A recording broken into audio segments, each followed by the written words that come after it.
If you've been thinking about getting a Vedic astrology reading, this episode I'm going to talk about what that looks like, what you can expect, share some of my experience, and kind of what I think about when I am offering a reading, and some of the things you can look for when you're booking a reading, whether with me or with someone else.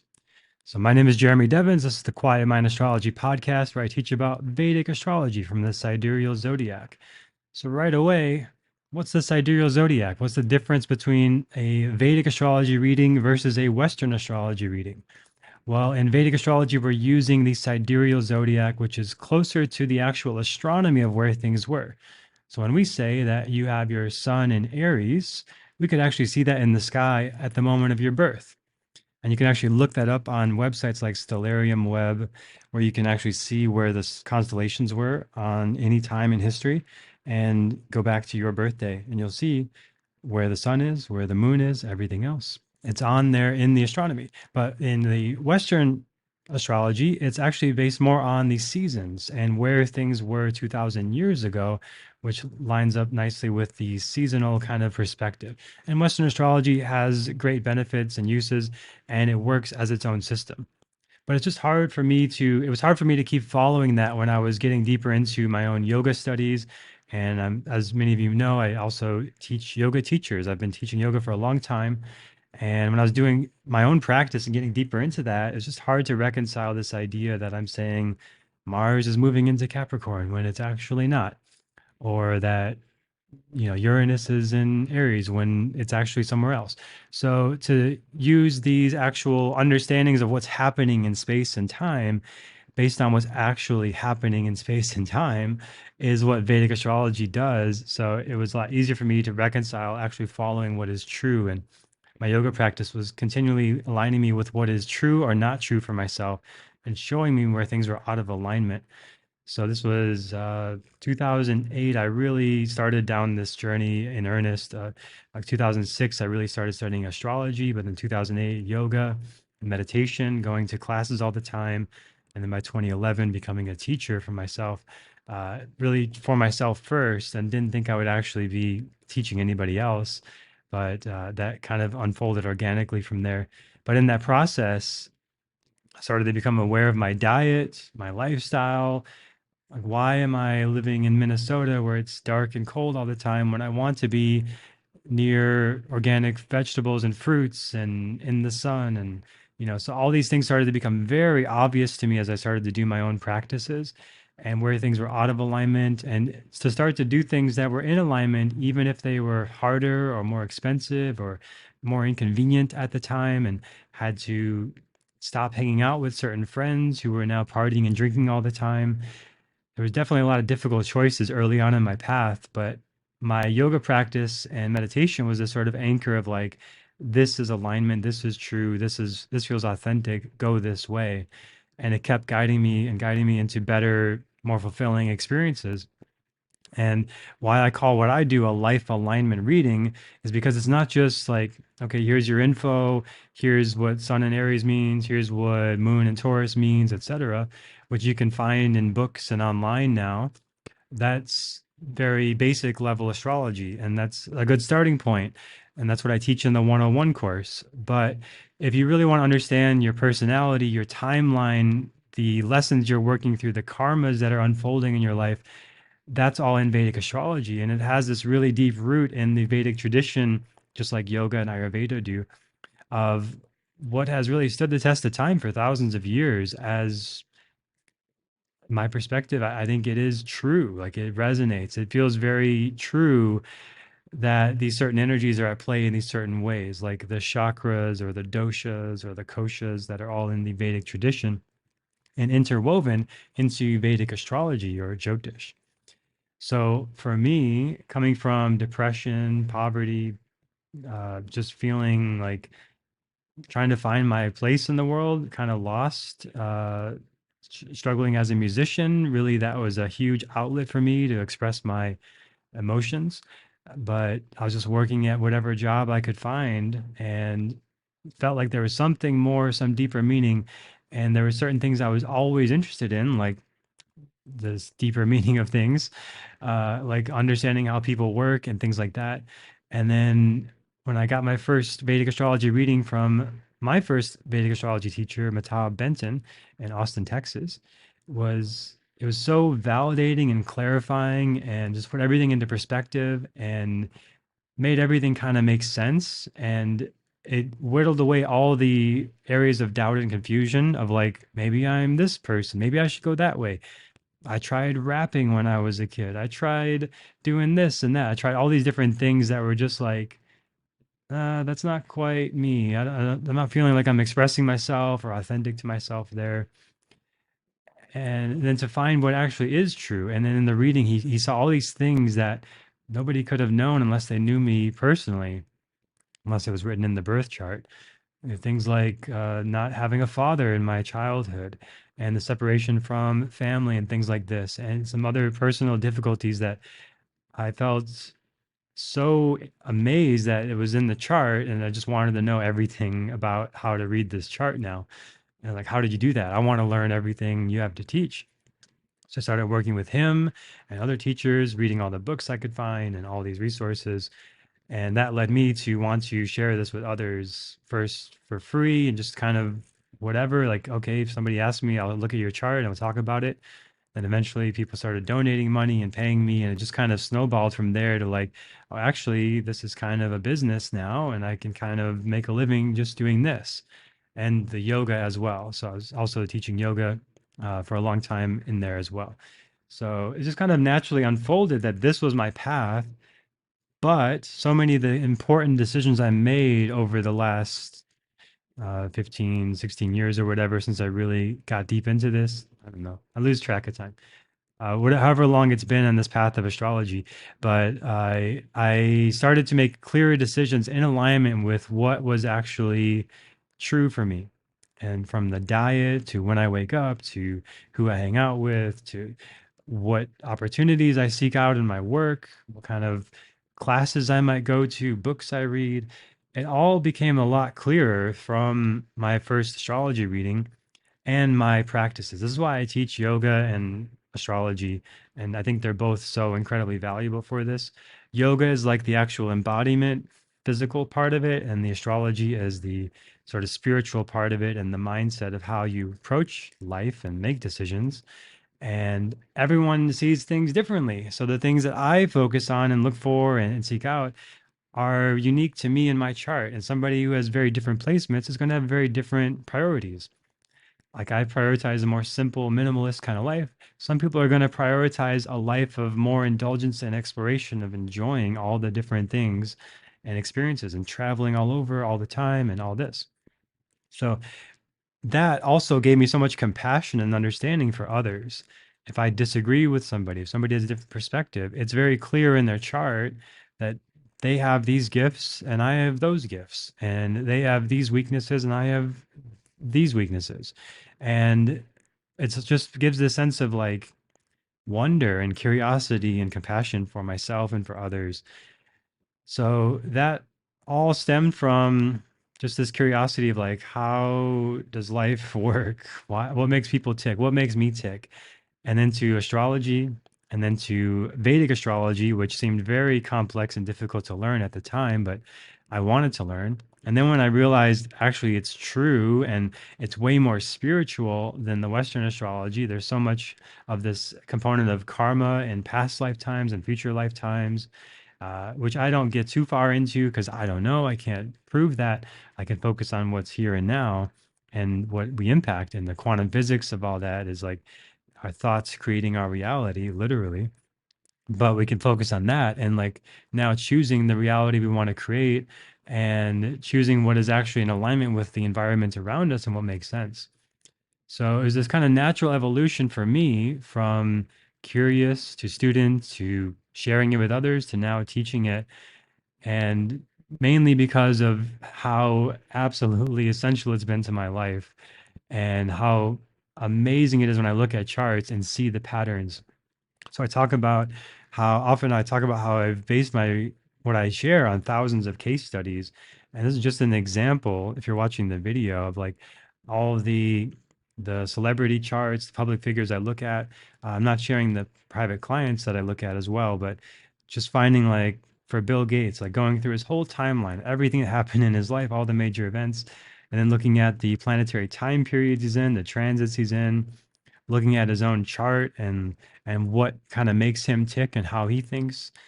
And everybody, all walks of life, Bill Maher, the comedian, Beyonce, the singer, Bob Marley, Bob Dylan, Bo Derek.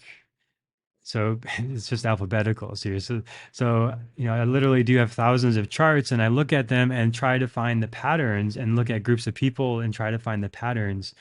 And it's just so fascinating and interesting. And then to find quotes from them and better understand them. And then I apply that to the readings that I give. So if I see this pattern 9 out of 10 times, or sometimes 10 out of 10 times, then it's pretty reliable. I can predict that in someone else's chart who has that same pattern the 10th or 11th time. And if it's not accurate, then I take note of that and then try to improve from there. So I aim to be at least 80% accurate in my readings. I think that's pretty reasonable. And I approach it from this sort of researcher mindset of like, okay, here's all of the historical research, and then now we can see the patterns. And I value just as much the intuitive part of it and the feeling part of it, right? So I'm very nerdy, Virgo rising, hence all the spreadsheets and everything. But I also look for the intuitive feeling of it. And yoga to me opened up so much of that part of it, where I couldn't really feel so much before, but through regular yoga practice, feeling my feelings, my sadness, my anger, my joy, and learning to like have outlets for that and express those things has been a huge part of my path too. So again, this is why I also teach the yoga stuff and quiet mind yoga. But here in the astrology side of it, it's understanding sort of the bigger patterns playing out in the dasha, the 120-year cycle we all go through at different periods in time, and like how that is going to express different karmas, different results of your action into your life. And this metaphor is sometimes used of like a tree where fruits are becoming ripe throughout your life. And you can try to pick the fruit before it's ripe and it's not edible.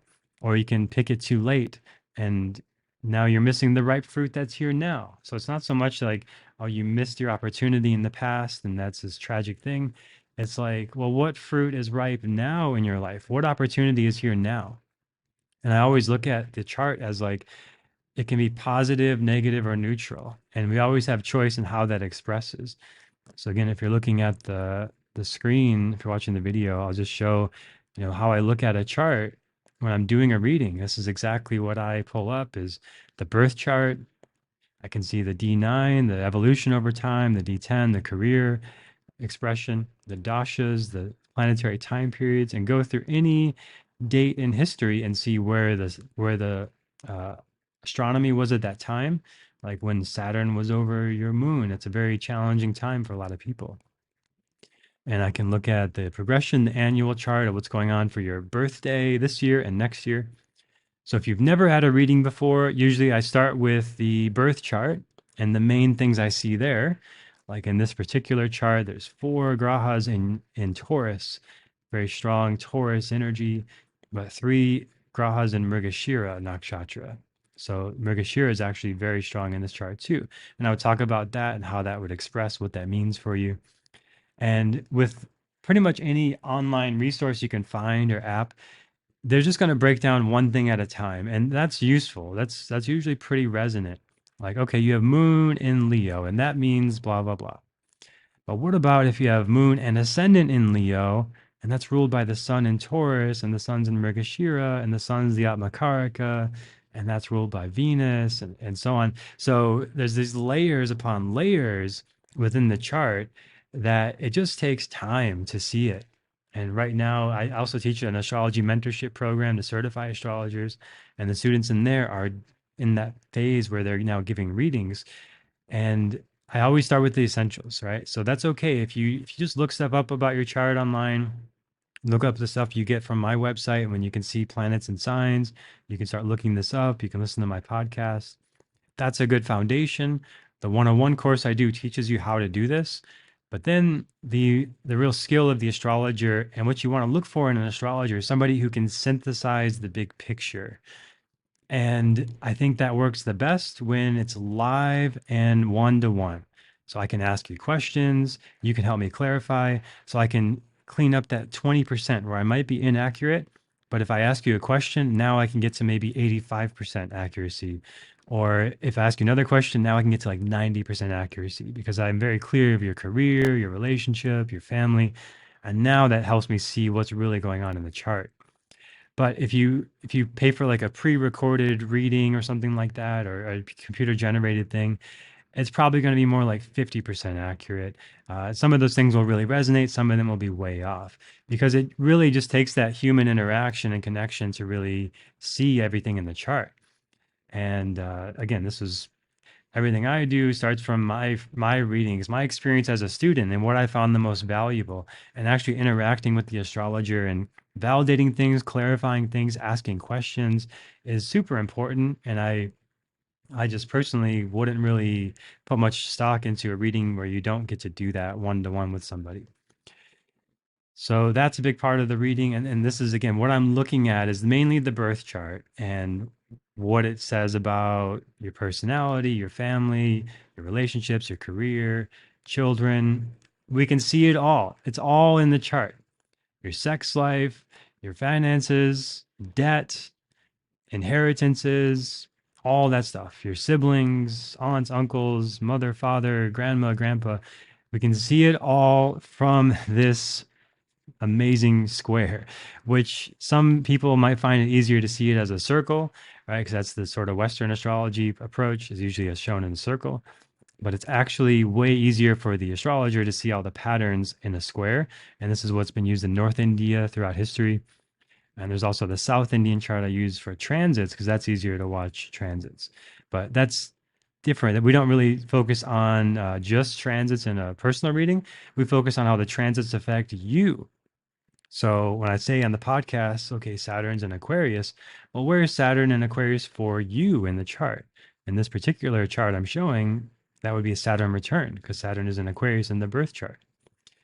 So we look at all the transits happening, but specifically for you, and that's a whole nother layer of synthesizing a lot of information for one person, which you just, again, you got to look at the whole chart. You got to look at the whole picture and the dasha you're in and the annual chart, the progression of what's going on this year, and then what's going on next year, and then the D9 where you're evolving in this life. So these are all the things that I use in a reading to better understand what's going on for you.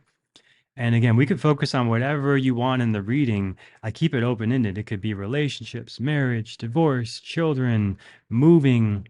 Where is the best location for you? The astrocartography. We can look at synastry, you and a partner together. You overlay your charts. What goes on there? So it really depends on what you want to focus on. If you don't know your birth time, we can help narrow it down. Usually people charge like crazy amounts for that, but I found a way to make it pretty easy and we can figure that out pretty quickly. So if you're like, I know I was born in the morning or the evening, but I don't know the time, well, I can ask you a series of questions and very likely get that accurate, as shown from a lot of testing I've done with this with people I do have the birth time of, and then see if I'm accurate in predicting that. So that's what we look at in the reading and the chart. And right now, if you're listening to this in June 2024, this is the last time to book for the summer. So if you're wanting to get a reading anytime in 2024, this is the time to book. And you can sign up and you can just book it for the future. You don't have to book it right away. But this gives you the resource to better understand yourself, live in your purpose. And as I talk about on the sign up page, it's crazy stats of people who feel they're living in their purpose and the health that they have and the just overall fulfillment and happiness compared to people who are not. It's ridiculous. Like if it's just one thing that you could do in your life, it's like get in alignment with your purpose. However you do that, whether it's with me or someone else or some other resource, yoga, meditation, readings, do your own study, but that I think is one of the most valuable things I can offer in this lifetime. And one thing I'm very grateful to say I've found in myself is feeling like everything I do is in alignment and what I want to be doing from choice. And it really just gives you this lifetime of clarity from this one reading, this one simple session where you just, okay, here's what's going on in your life. Here's your chart.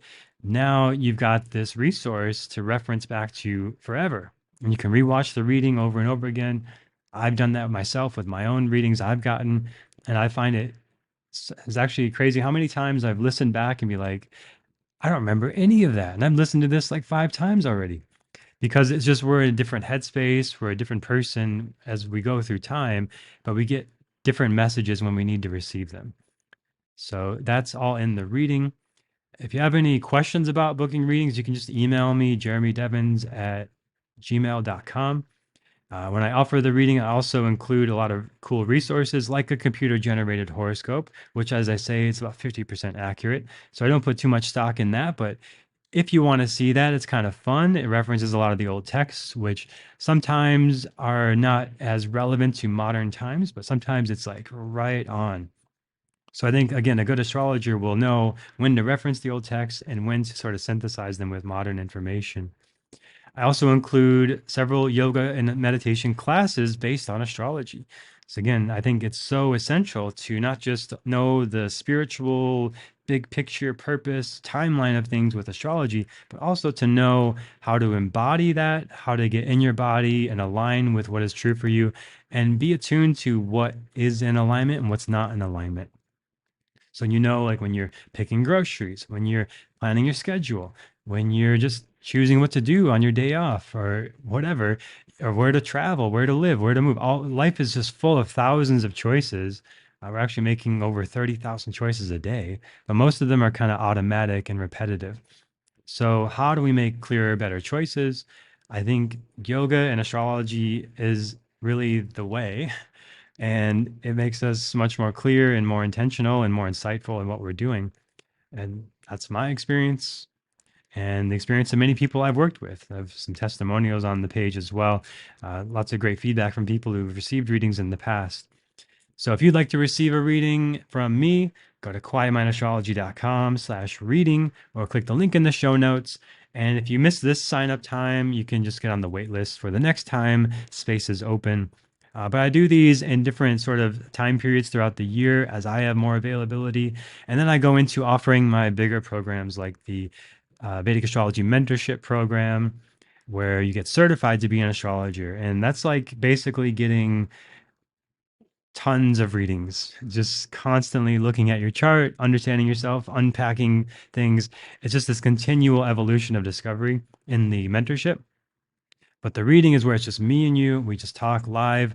We look at things. We look at what's going on now. We look at what's coming up. If you've had a reading in the past, these are great to do on your birthday, around the new year, around any major life decisions.